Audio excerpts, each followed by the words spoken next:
Hello and welcome to Twisted Britain, a podcast on true crime in Britain with a sprinkling of the weird and the macabre. And your hosts are me, just me, Bob Dale. However, in a change of pace, the stories are not set by me. They're set by, well, we'll tell you about that in a minute. What you might notice about this is there's a bit of a difference to Twisted Britain now. Not least the lack of a female voice. Nadine has made the decision to take a step back from the podcast, and as such, I am here to deliver to you Twisted Britain 2.0. Now, this is the first time back in front of the microphone since Nadine decided this, so excuse me if this is a bit rough.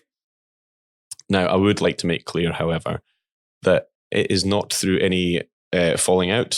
It is not through any, no matter how many times we've threatened it in the past, I have not murdered her for the need of a future story. It's just that Nadine has a lot on her plate. She started a new job and she's decided that something had to go. And sadly, it was Twisted Britain. But we hope to have her back sometime in the future, whether as a guest or as another, or when she wants to come back. If she does come back, I'll never let her forget it. But with the new format that I'm about to tell you about, there's always room for her to join us along. So I took some time out to think about what do I want to do with Twisted Britain now that it's just me. And I kind of came up with a new format that I hope you guys like. It's a bit different. It's obviously still my voice. But each week we're going to have a voice from either another podcast creator or someone who's connected to Twisted Britain in some way, or maybe even just if it happens to be somebody that I stop in the street one day, it might be them. But what I'm going to ask these people to do is set me a challenge in the form of a word or a topic or possibly even a proposed episode title. And I'll pop off and try and find a twisted story from British history that I think relates in some way to the challenge word that they've set for me. I'll deliver you guys the story. And then the following week, we'll hear what they thought. And if they thought it was drivel, meh, can't do anything about it now. And if they thought it was okay, I will take all of the praise I can possibly get. Alongside that, I will also try and get some guests on to co-host with me on occasion, and I have at least one of them lined up. And if you're a follower of Twisted Britain, you may recognise somebody. I won't have heard their voice before, but you will have definitely heard their name. Somebody will join us at some point soon. So, with no further ado, I would like to let you hear the first request/challenge/gauntlet thrown down of the new Twisted Britain. Hi Bob, Bethan here from Seeing Red, a true crime podcast. Best of luck with the new reimagined Twisted Britain. I hope you do really, really well.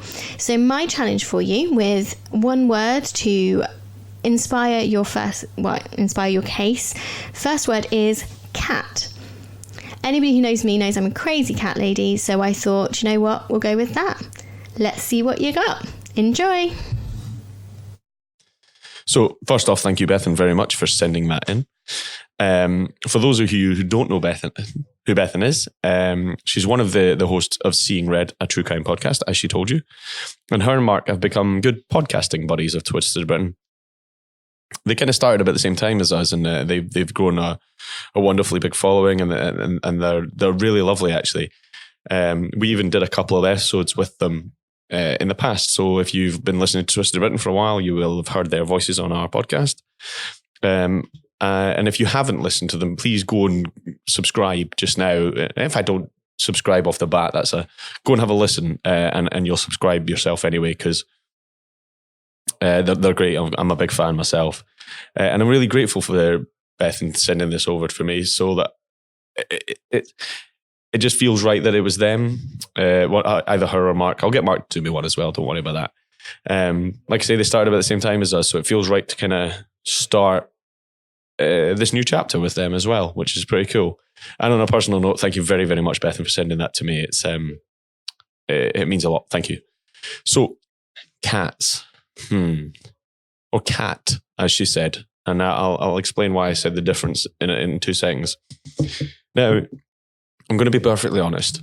I don't like cats. Not a massive fan. And the problem is I know Bethan is a massive fan of cats. Not as like the musical. I mean, as in the animal. Now, I don't particularly like any animals, but I thought, right, okay, what do I do with this? I'll go away and I'll have a quick research on the Tinterweb. And if you pop in Cat Crimes UK or British Cat Crimes, currently there is one that would be your first pop-up that comes up. However, like I said, knowing how much Bethan likes cats, I've steered straight away from that one. And then after she sent me that, I decided to jump on the old Netflix and I watched Don't Fuck With Cats. And I am going to take a huge stab in the dark and say that is not what Bethan was meaning. So I had to try and stay away from any of our feline friends being harmed in any way. And I thought, right, God, what am I going to do? And I came up with an idea. Well, I've covered something before that kind of fits into cat, specifically cat. And following on from that, I decided to do another story. I'll tell you what, I'll let you listen to somebody talking in 1960s about the loot that was stolen from her by the person I'm about to tell you about. A big ruby necklace and a sapphire necklace with sapphire earrings and sapphire ring with diamonds. And there was this emeralds necklace with diamond earrings and a diamond ring. And this one, 3 striped pearls. So that was the voice of the beautiful Sophia Loren. Don't know why I went French there. She's Italian, isn't she? Ah, well, never mind. Anyway, she was basically describing the jewelry that has been stolen from her home that she was using during the filming of The Millionairess in 1960. The burglary, however, was conducted by the notorious cat burglar, Peter Scott. See, cat? Close enough. So basically, I thought I'd tell you the story of Peter's illustrious career. He had quite an amazing time of it, actually, having spent some time being a burglar to some of the biggest names in show business and actually some of the most influential people on the planet at the time. I'm going to take a time out here just to explain to you that I struggle with the word burgled, it turns out, and I didn't realize that till I started reading this earlier on today.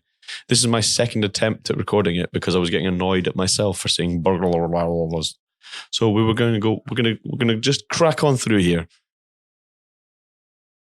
So Peter Scott. He'd been described as many things in the press, but one of the names that stuck was the king of cat burglars. I prefer, however, his own term he used, calling himself a master idiot. So who was he?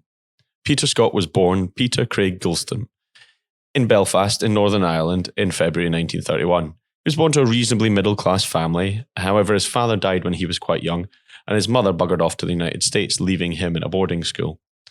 Now, before anybody decides to get on their high horse and write in, I know that Belfast is in Ireland. However, and I know Ireland is not technically part of Britain. It is Great Britain and Northern Ireland. However, most of his illustrious crimes, shall we say, happened in Britain. That's where he was jailed, and I'm going for it. So there, and here we are, and there's nobody here to stop me anymore. So here we are. So Peter didn't do too well at his boarding school, and he struggled in his exams. He was pretty much a bit of a bad egg, and he was described by some of his teachers as destined for a life of trouble, which pretty much came true. Leaving school at age 17, Peter started his life of crime by committing burglary in the wealthy suburbs of Belfast, somewhere around about Malone Road. Now, I've not been to Malone Road, but I did take the time to have a look on Street View, and it looks really nice. I would have to spend a lot of my life burglarizing houses, I think, to be able to afford a house there. But maybe we'll visit one day. I'll take a photo. He was, however, arrested in 1952 at the age of 21, and he reckoned at this time that he'd successfully committed 150 burglaries. He apparently used to dress for the occasions using his old school uniform as a disguise. This arrest resulted in his first spell incarcerated at Her Majesty's pleasure, and he was charged, however, with just 12 burglaries. And he was sent to Crumlin Road Jail for 6 months. So, for what I can see, the reason he was only charged with 12 burglaries was the police were a bit embarrassed by the actual number and thought it would make them just look like a bunch of idiots that hadn't managed to catch this child. So he spent his time in the cell, and after his wee spell in a cell, he changed his name. I don't know why. He just decided he didn't want to be Peter Colston anymore, so Peter Scott it was. However, apparently the rehabilitation side of being locked up hadn't really worked on Peter. Why would it? He was pretty good at what he did. He'd pretty much gotten away with 138 burglaries. On his release from jail, he moved to London, where he got a job as a bouncer in a pub, or for anybody not in Britain, a doorman. But he decided to put his rare talents to work in the evenings. He had noticed that the houses in the Mayfair area of London were rather swanky and would have some lovely shiny things inside. And at this point, I think we're pretty much aware of Peter's love of shiny things. So he starts getting to work at night and targeting these houses in Mayfair, and he gets a bit of notoriety for his crimes. The reason he got a bit of notoriety was he was entering these houses, robbing them, and leaving them with pretty much no trace. Now, at this point, I decided I'd have a look at the dictionary definition of cat burglar, and here it is. Hyphenated noun, a thief who enters and leaves a building by climbing up walls to an upper window or door, etc. Now, I was like, okay, fine. So if we're defining it as somebody who has to climb, hence the cat, I'm going to jump back on Street View and see what I can see. So how do we jaunt down Mayfair, virtual jaunt down Mayfair, and notice that all of these houses have balconies on the front of the house or on the side of the house, and basically upper level balconies. And it turns out that Peter was rather adept at scaling up the sides of the buildings and getting into the top floor, which I would guess are probably less secure than the ground floor. You know, you lock your door at night, maybe leave a window open or something. But either way, by all accounts, Peter made off with thousands and thousands of pounds in jewellery and other valuables. There's a bit of a weird side that we've not talked about Peter, and I'll mention it twice in this, but alongside these high-end burglaries, Peter had a bit of a penchant for women's undies, and it's this little fetish that is the reason he spends his next stint in the jail. He's caught and convicted of stealing 98 pairs of nylon stockings from a shop. What he was going to do with 98 pairs of nylon stockings, I will entirely leave up to yourselves. What I will say is he wasn't putting them over his head as a way of disguising himself. So he jumps off to jail again, and in this sentence is where he meets a man that will change his life forever, as they say in the movies. He meets the man by the name of George Taters Chatnam. He was one of the most successful, if that's the right word, cat burglars in British history, and the two men struck up a friendship. On leaving jail, they decided to join forces and put their abilities together like some kind of supergroup, and their first job saw them upping their game even beyond the high-end mansions of Mayfair. The first job they did together was rob the house of filmmaker Alexander Korda. And from this house, they made off with a pair of diamond earrings worth a small fortune.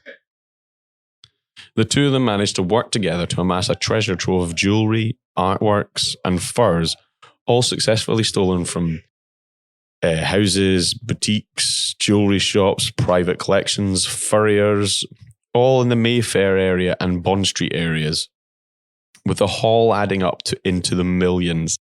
In fact, by one account I read, it was into about £35 million in the 1960s, which is a crazy amount of money. Peter always saw himself as a gentleman thief, however, and I can prove that by later on by the name of the book that he writes, and which I will tell you about towards the end. Peter would go out and buy a new suit for every job, and making sure that he was well turned out and properly dressed. And he did this basically so that if he was seen, not only would he look like he belonged in the area he was working in, but also it would be so that he was never betrayed by his appearance.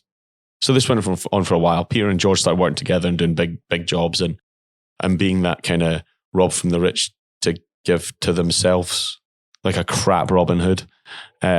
However, looking at Peter's memoirs, he makes claims to have robbed some of the 50s and 60s and 70s most famous people and a couple of influential in there. I mean, the list includes Judy Garland, Zaza Gabor, Elizabeth Taylor, Mohammad Rizi Pahlavi. Now, I had to look that one up, and he was the last emperor of Iran.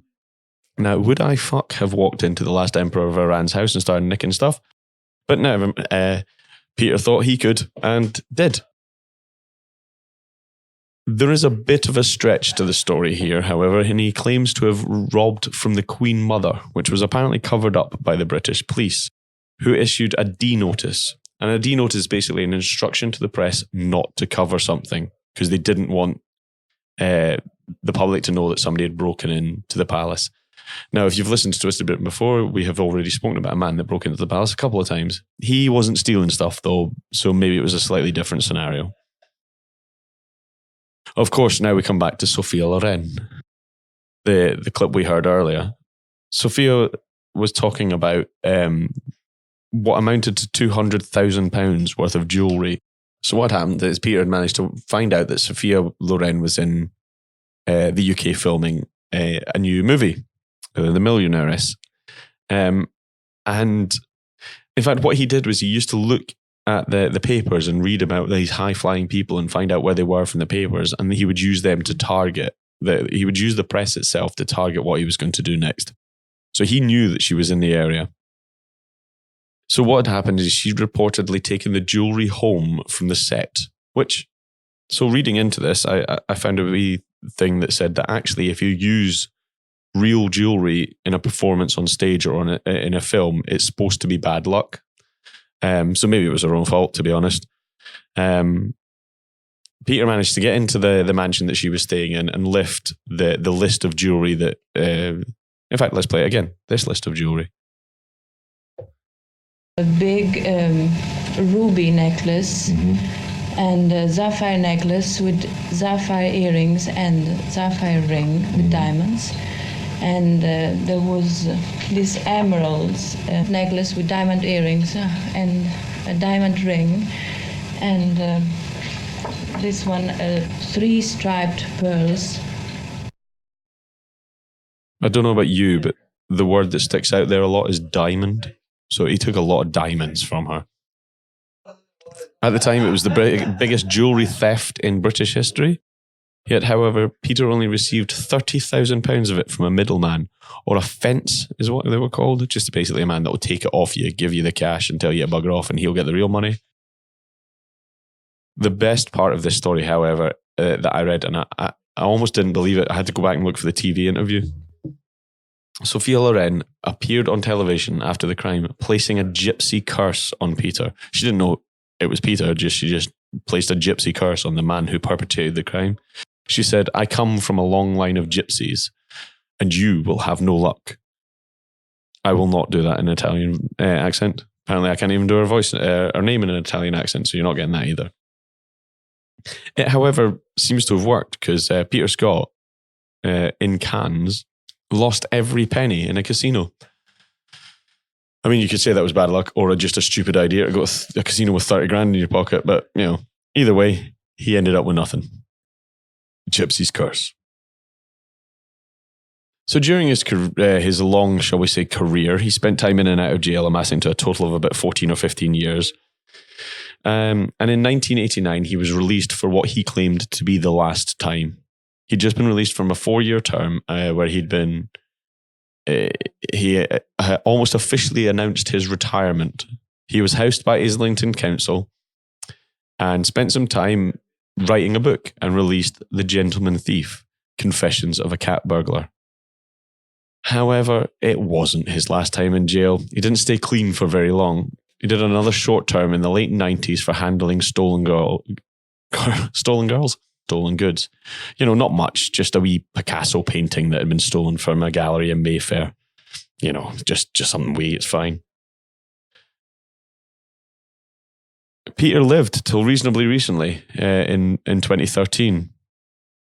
I did find a rather sad video, actually, of him that was made as a documentary that was entered in a small film awards. And it shows Peter in a home pretty much with nothing, as almost just babbling and it's a bit of a sad watch, actually. Not long after that film was taken, he was taken into a nursing home, and he died on the 17th of March 2013. He was sadly buried without any of his family present. But however, the Guardian journalist Duncan Campbell, who had spent a fair amount of time back and forward talking to Peter, in fact, in the obituary that Duncan Campbell wrote for Peter, he said he'd been meeting him every couple of months. And on the last occasion he met him, Peter was very, very ill. And Peter's response to that was, "I'm not ill, I'm dying," which I think is quite he'd obviously come to terms with things. But Duncan Campbell from The Guardian managed to arrange for a cremation at Islington Cemetery that was attended by a couple of friends, a woman from the care home, and Duncan Campbell, the journalist. When he died, he owed over £400,000 to creditors. He was living off benefits in a council house near King's Cross and was completely bankrupt. However, one of the quotes he says in Gentleman Thief, Confessions of a Cat Burglar was, "I got exactly what I deserved. I was a predator, and I suspect somewhere deep inside myself, I wanted to punish myself for my passion." So that is the story of the king of cat burglars. I hope that kind of covers something for cats for you, Bethan, and everybody else enjoyed the story. Bethan, send me a wee note and let me know what you thought. This is a slightly shorter episode than ever before, and part of that is because there's only half of us here now, and the second one is kind of a test episode to see what you think about it. Please do get in touch to let us know what you think about the new format of the show. I know it's a bit different, but I want to keep Twisted Britain going, so this is my offering to you. Do find us on social media. You'll find us on Facebook at Twisted Britain. You'll find us on Instagram at Twisted Britain, and you'll find us on Twitter at Twisted Britain.